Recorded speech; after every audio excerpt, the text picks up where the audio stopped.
BBG వారి ప్రతిష్టాత్మక venture Amaravati గచ్చిబౌలిగా ఎదుగుతున్న బేవర్లీ హిల్స్ కాజాలో ఇప్పుడే స్పాట్ రిజిస్ట్రేషన్ చేసుకోండి.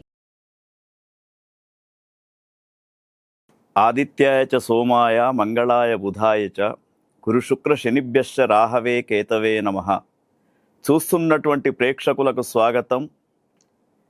మనకు జూన్ మాసంలో ఏ విధంగా ఉండబోతుందో తెలుసుకుందాం. ప్రతి ఒక్క రాశి వారికి మరి జూన్ మాసము ఈ సంవత్సరము పరాభవనామ సంవత్సరంలో జూన్ మాసం ఏదైతే ఉందో మనకు సగం మాసం అధిక జ్యేష్ఠ మాసంగా చెప్పబడుతూ ఉంది.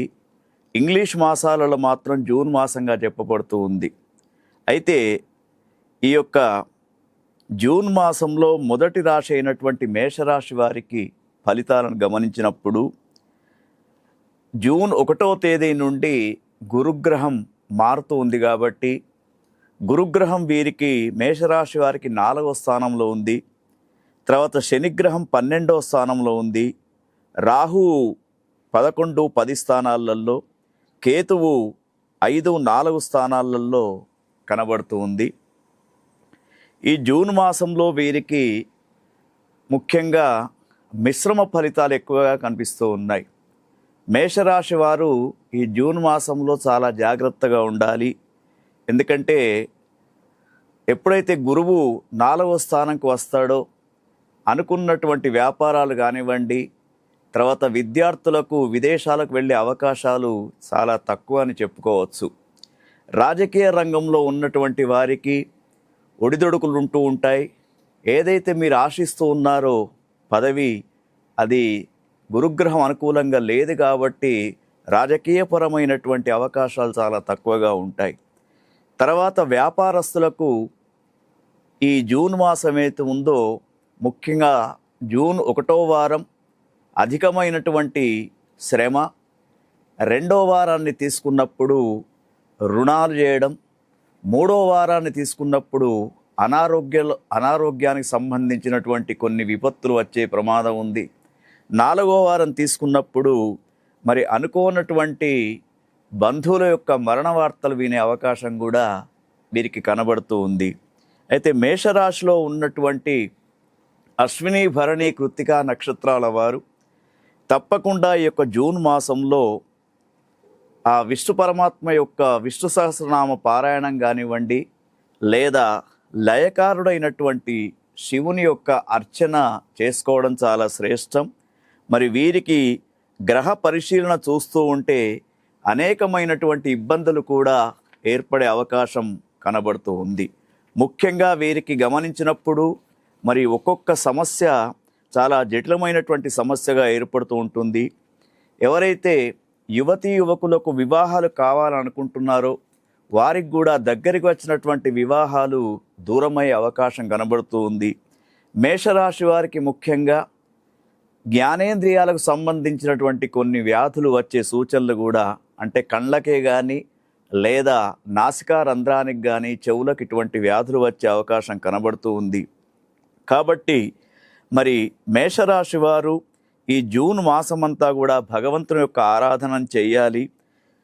తర్వాత వీరికి ముఖ్యంగా వీరు గురుగ్రహ మంత్రమైనటువంటి ఆ గురుగ్రహ మంత్రాన్ని ప్రతిరోజు జపించుకోవాలి.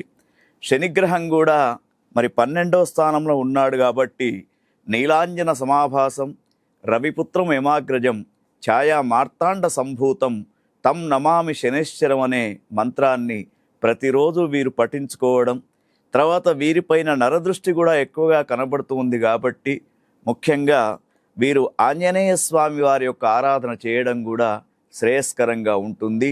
మరి జూన్ మాసంలో చాలా జాగ్రత్తగా, ఎందుకంటే వేడికి సంబంధించినటువంటి ఉష్ణోగ్రతకు సంబంధించినటువంటి వ్యాధులు కూడా వీరికి ఎక్కువగా వచ్చే అవకాశం ఉంది కాబట్టి మేషరాశి వారికి జూన్ మాసం సరి అయినటువంటి అనుకూల్యత లేదు. కొత్త వ్యాపారాలు కానివ్వండి, కొత్త వెంచర్స్ కానివ్వండి, రియల్ ఎస్టేట్లో పెట్టుబడులు పెట్టడం కానీ వీరికి సరి అయినటువంటి సమయం కాదని చెప్పుకోవచ్చు. అన్ని రంగాల వారికి కొంతవరకు ఆటంకాలు ఏర్పడే అవకాశం కనబడుతుంది. దూర ప్రయాణాలు చేస్తూ ఉంటారు. అనవసరమైనటువంటి ప్రయాణాలు చేసే సమయం ఇది అని చెప్పుకోవచ్చు. విలువైనటువంటి వస్తువులు, మరి మీరు ఇదివరకు చాలా ఇష్టపడి కొనుక్కున్నటువంటి వస్తువులన్నీ కూడా అమ్ముకునే అవకాశం కనబడుతుంది. ఆర్థికపరమైనటువంటి ఇబ్బందులు కూడా ఈ మాసంలో ఎక్కువగా కనబడుతూ ఉన్నాయి.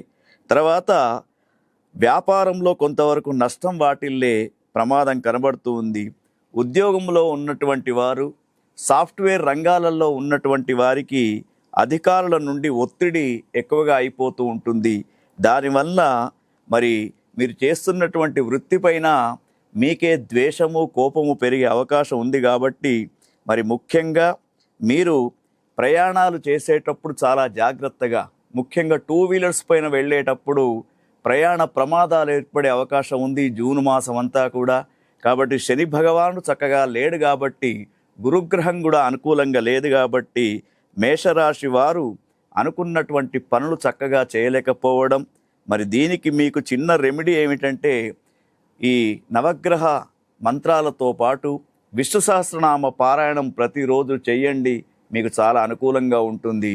31 అక్టోబర్ దాకా 4వ స్థానంలో గురుగ్రహం సంచారం చేయడం వల్ల మేషరాశి వారికి ఆదాయానికి మించినటువంటి వ్యయం జరుగుతూ ఉంటుంది. అంటే ఉదాహరణకు 100 రూపాయలు మీరు సంపాదిస్తే 300 రూపాయల ఖర్చు వస్తూ ఉంటుంది. తస్మాత్ జాగ్రత్త. తర్వాత అనవసరమైనటువంటి రుణ బాధల్లో చిక్కుకుంటారు. అంటే అప్పులు చేయడం అనేది ఏదైతే ఉందో మేషరాశి వారికి జరుగుతూ ఉంటుంది. తర్వాత మధ్యవర్తులుగా వెళ్ళి మీరు అప్పులలో చిక్కుకుంటారు. అంటే ఇంకొకళ్ళకు లోన్స్ ఇప్పించడం ఇటువంటివి జరుగుతూ ఉంటాయి.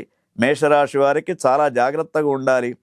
తర్వాత కుటుంబంలో ఉన్నటువంటి పెద్దవాళ్ళు, వయస్సులో పెద్దవాళ్ళైనటువంటి మీ బంధువులలో ఒక మరణ వార్త అనేది కూడా ఈ యొక్క గురుగ్రహం యొక్క మార్పుతోటి వస్తూ ఉంటుంది. తర్వాత స్థాన మార్పు అనేది జరుగుతూ ఉంటుంది. అంటే ఉద్యోగంలో ఉన్నటువంటి వారికి వాళ్లకు స్థాన మార్పు, అంటే ట్రాన్స్ఫర్స్ అనేది జరుగుతూ ఉంటాయి. ఆదాయానికి మించినటువంటి వ్యయం అనేది చాలా కష్టంగా ఉంటూ ఉంటుంది మేషరాశి వారికి. కాబట్టి మేషరాశి వారు గురుగ్రహ సంచారానికి అనుకూలమైనటువంటి గురుగ్రహ స్తోత్రాన్ని నిత్యం పఠించండి. మరి దేవానాంచ ఋషీనాంచ గురుకాంచన సన్నిభం బుద్ధిభూతం త్రిలోకేశం తం నమామి బృహస్పతిం అనే శ్లోకం ప్రతిరోజు చదువుకోండి. తర్వాత దక్షిణామూర్తి యొక్క ఆరాధన చేయండి, మీకు అనుకూలంగా ఉంటుంది. ఓం తత్సత్.